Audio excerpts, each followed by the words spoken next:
dan Baik, dan kali ini kita ada kembali lagi di podcast Teman Timun. betul sekali. Tapi topiknya cukup berat gitu Cukup ya. berat, tapi kita yang bikin ringan, santai bikin aja, santai gitu aja. ya. Nah, kita nggak sendirian, nggak berdua aja Nggak maksudnya. Tapi kita juga ada dengan Ibu Fitri. Betul. Hai, assalamualaikum. Waalaikumsalam. Saya Ibu Fitri. Saya guru TK di TK Batik BPIP. Hari ini mungkin akan membersamai teman-teman semua ini yang katanya tadi pembahasannya berat. Iya, betul. Tapi kita bikin santai. Betul. Sebetulnya sesantai itu ya. Iya. Nah, buat teman-teman yang belum tahu kalau Ibu Fitri ini selain dari guru TK, beliau ini merupakan ketua dari IJTKI Kota Pekalongan. Jadi mungkin kiprahnya menghadapi anak-anak lintas generasi sudah lama ya Bu ya? Sudah sangat lama sekali. Kira-kira tuh berapa tahun itu Bu? Saya mengajar itu dari tahun 97. Dari 9. Sudah lahir belum ya? Belum lahir itu Bu kalau Ya. Iya, bahkan murid saya sudah ada yang punya anak dan anaknya sudah ada yang punya anak lagi. Jadi sudah benar-benar generasinya itu sudah benar-benar membersamai lintas generasi ya Bu ya. betul sekali. Bicara tentang parenting Ibu. Oke. Kalau parenting itu kan kalau yang di dunia maya ini lagi hangat Ibu diperbincangkan. Bagusnya itu parenting yang kayak gimana sih? Gentle parenting yang kayak Oke anak-anak, no. gitu. Ataukah parenting yang VOC parenting yang memarahi anak yang keras pokoknya didikannya. Nah, kalau dari Ibu sendiri di kehidupan Ibu sebagai guru yang membersamai anak-anak ini, bagaimana sih Bu teknik parenting itu diterapkan? Oke. Sebelum masuk ke teknik yang no atau yang VOC gitu Iya. ya, sebetulnya dua ini itu hampir bersamaan ya. Karena yang satunya itu VOC yang kita kenal memang benar-benar tegas gitu, keras ya. Kemudian yang nono itu berarti serba tidak boleh gitu kan. Jangan ma, jangan lari. Ma, gak boleh gini, gak boleh gitu. Mungkin kita bisa mengetahui dulu sih parenting itu apa. Tapi ya yang menarik banyak juga yang memang sudah menyadari bahwa pentingnya sekali kita sharing ya untuk kegiatan parenting ini. Karena apa sih parenting itu? Parenting itu apa ya? Menurut Mbak sendiri apa parenting itu? Kalau dari kami mungkin parenting itu kayak cara didik gitu ya Bu ya. Betul. Cara didik orang tua ke anak gitu. Entah itu akan bagaimana, tapi itu mungkin merupakan keputusan orang tua bersama, baik ayah maupun ibu, untuk mendidik anaknya seperti apa dan menjadikan anak itu nanti tumbuh kembangnya bagaimana. Lebih ke membentuk anak gitu. Iya. Kita membentuk anak dari usia dini begitu. Oh iya, berarti sudah ada modal dasar untuk parenting. Sebetulnya kalau parenting itu adalah pola asuh ya. Jadi yang pertama itu bagaimana kita itu bisa mengasuh di sini sesuai dengan kodratnya anak. Jadi ketika anak ini lahir dari dengan semua yang sudah dia bawa itu kan masih berupa bibit unggul semua nih. Iya. Nah di sini nih kelas parentingnya itu yang diperlukan sekali karena yang pertama tadi adalah judulnya itu kan pola asuh. Nah ini bagaimana orang tua ini bisa mengasuh anak ini, bagaimana pertamanya bisa menyiapkan tempat yang aman, nyaman. Kita konotasinya aman nyaman bukan sesuatu yang mahal yang high class ya, tapi kan nyaman dan aman itu sesuai dengan kemampuan kita, bagaimana kita benar-benar sudah seoptimal mungkin membuat anak kita itu memang berada di kondisi yang memang sudah seharusnya.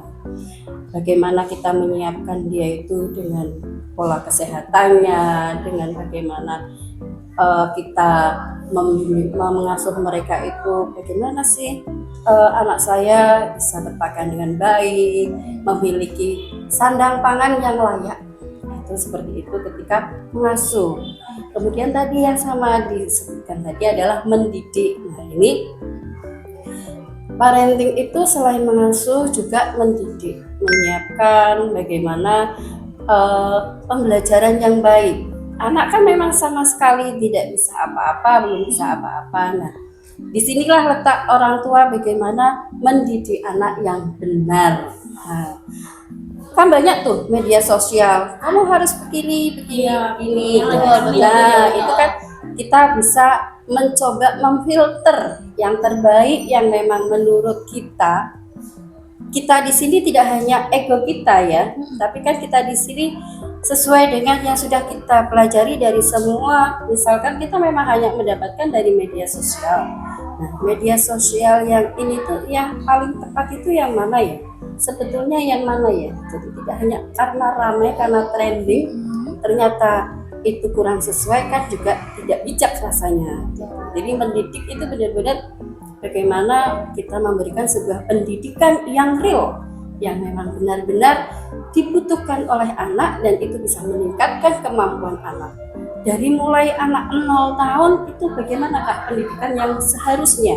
Kemudian beranjak 2 tahun, 3 tahun, 4 tahun, persiapan ke SD kemudian sampai benar-benar tadi menjadi anak yang benar-benar membanggakan orang tua. Jadi dan masih ada lagi sebetulnya tidak hanya mengasuh, tidak hanya mendidik, namun masih ada lagi membimbing. Nah, di sini nih membimbing itu karena kan orang tua atau kita yang dewasa itu seolah-olah kita itu benar-benar menjadi kompas. Iya. Kompas itu apa ya Mbak ya? Panduan gitu ya. Nah, Contoh iya, ya, betul. anak-anak gitu ya. Kompas itu berarti kita mampu menunjukkan ini arahnya benar nggak sih? Pembelajaran yang seperti ini itu benar nggak sih? Kalau ini tadi seperti ini, saya itu terlalu keras, apa yang akan terjadi? Jika saya terlalu lunak, juga apa yang terjadi? Jadi kita benar-benar membimbing mereka ke arah yang memang benar-benar itu adalah sesuai kebutuhan anak dan sesuai hakikatnya anak. Sehingga anak tidak sampai nantinya itu salah jalan. Makanya kita harus benar-benar menjadi kompas yang baik bagi anak. Gitu. Jadi bukan kayak oh kamu anaknya harus begini anaknya katanya gitu ya Bu ya, tapi harus melihat apa kondisi yang Betul, sebenarnya. kebutuhannya apa. Seperti tadi kan karena itu kita menjadi kompas. Selain itu kita juga harus bisa menjadi tempat curhat anak. Jangan biarkan ya. Kan dari tadi mengasuh, mendidik, kemudian membimbing. Membimbing itu salah satunya menjadi tempat curhat anak. Karena biar anak itu merasa aman ya. Betul sekali. Kan kalau kita sudah bisa menjadi tempat curhat, ya ini memang kadang ada alasan karena kami sibuk. Jadi tidak bisa mendengarkan, tidak sempat melihat, tidak sempat memberikan. Nah, ini sesibuk-sibuknya kita, sebetulnya anak itu kan tidak membutuhkan harus 24 jam. Sedikit waktu yang kita berikan sebagai bentuk perhatian, baik itu dalam membimbing, baik itu dalam mendidik, maupun itu dalam mengasuh, itu sudah memberikan sebuah kehangatan sendiri dalam anaknya. Nah, ini yang akan menjadi bekal yang paling bagus ketika anak kita biasakanlah misalkan ketika di sini kalau konteks saya yang guru PAUD ya, guru TK, itu bukannya tidak bisa bercerita, anak ini tuh justru seperti rekaman. Jadi ketika tanya perasaan kamu bagaimana, ini bagaimana, kan sekolah PAUD itu kita lebih mengajarkan anak bersosial, ya. Kita lebih pada bagaimana anak ini bisa mengungkapkan bahasanya. Nah ini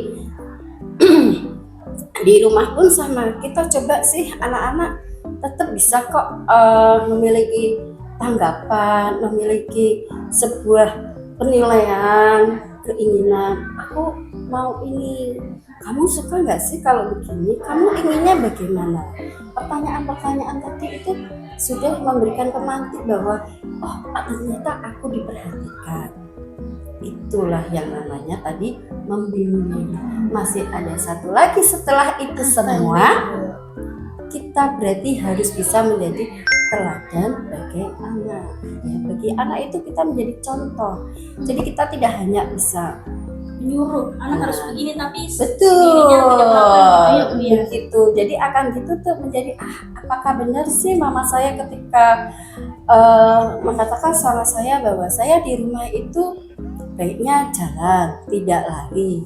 Kalau mau lari-lari di luar.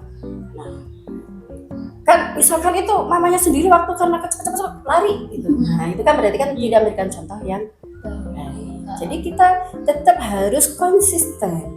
Karena ini parenting itu konsisten.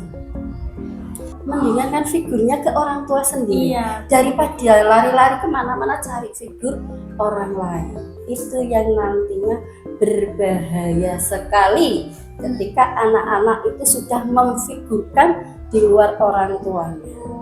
Begitu. Nah, itu tadi secara umum ya, ini parenting itu jadi ya ada mengasuh, ada membimbing, kemudian ada mendidik, dan kemudian terakhir memang kita harus menjadi center, menjadi contoh untuk anak kita.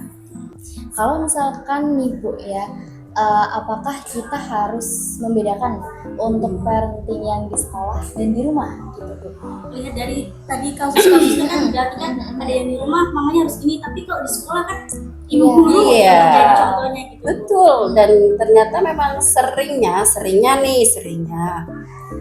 kalau diomongin saya nggak mau itu Bu, tapi kalau gurunya yang nyuruh itu pasti mau kan gitu. Banyaknya seperti Itu fenomena ya. Nah tadi apakah berbeda ya yang namanya parenting di sekolah dengan parenting di rumah? Harusnya tidak berbeda, hanya lingkungannya saja yang sama, yang berbeda kan, lingkungan sekolah dan lingkungan di rumah. Tadi kayak ada gaya VOC atau ada gaya no. Menurut saya sendiri ya, kalau itu keduanya memang kurang cocok kalau dilakukan.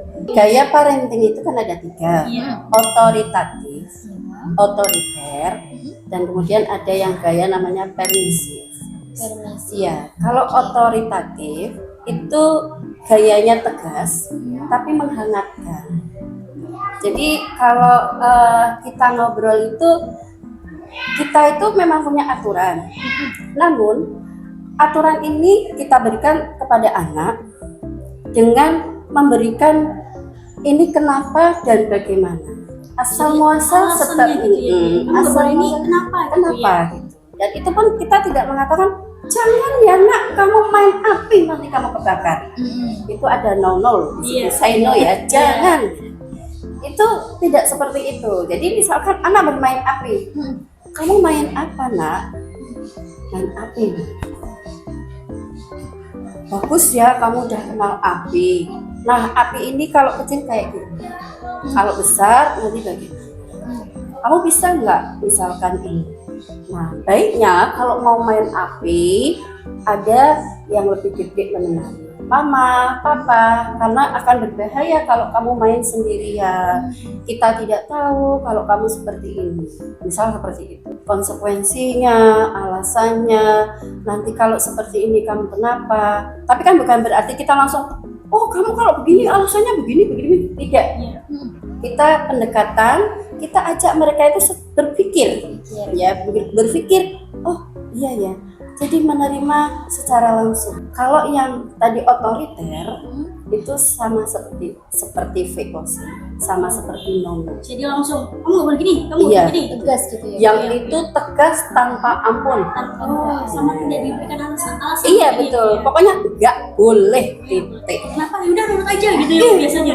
Tapi bukannya dengan parenting yang seperti itu akan membuat anak jadi introvert ibu gitu, atau nanti dia akan berpikiran kayak aku nih anak strict parents gitu loh Bu, saya tuh dilarang-larang gitu sama orang tua gitu. Jadi kayak nanti ada batasan sendiri dari anak. Anak ini nantinya memang akan nurut ya.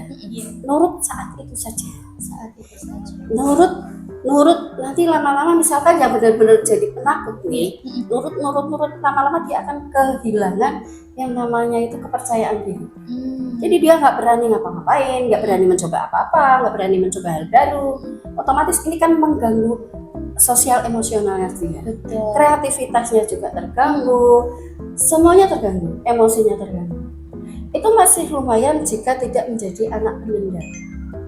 Ya, karena nggak boleh dengan ketegasan yang begitu. Tapi biasanya yang seperti itu menghancurkan mental anak secara langsung.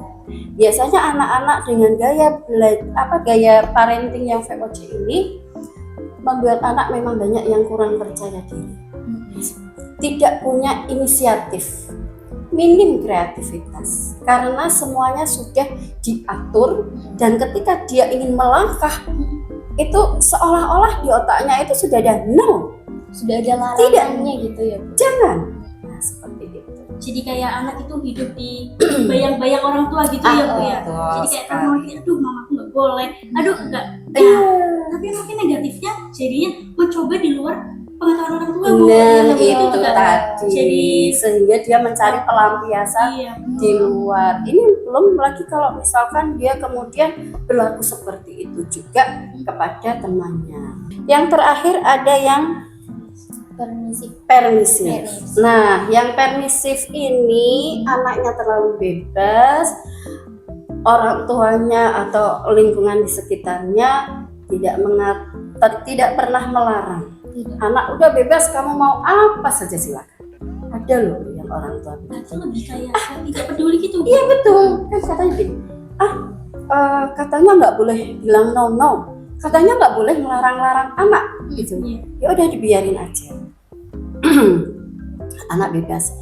Mungkin kreativitasnya tinggi, mungkin ya, atau memang bisa jadi kreativitasnya tinggi, tapi kelemahannya nanti dia itu tidak kurang batasan, tidak kurang beretika mungkin ya. Dan ini nantinya akan menjadi kendala sendiri ketika dia dewasa.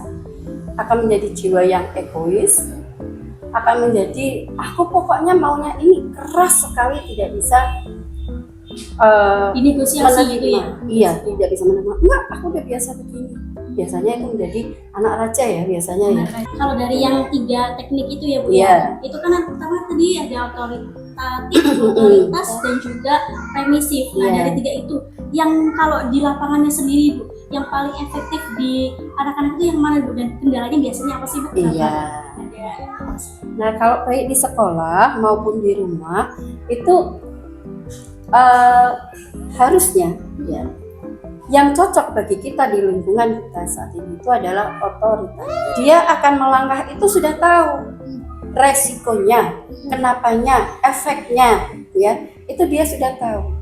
Dan jika dia sudah tahu dengan bimbingan yang memang positif tadi, itu nanti dampaknya ke sana akan menjadi anak yang baik. Berarti untuk parenting yang paling cocok itu adalah otoritatif Betul. gitu. Kalau misalnya boleh nih Ibu bagi tips sama teman Timun ini biar teman-teman itu tahu kalau misalnya parenting ini tuh Harusnya bagaimana gitu ya? harusnya bagaimana gitu. Apalagi untuk yang mungkin baru menjadi ibu. Iya. Untuk akan menjadi gitu ya. Akan menjadi betul atau yang seusia kita untuk jadi bekal Iya. gitu. Mungkin boleh.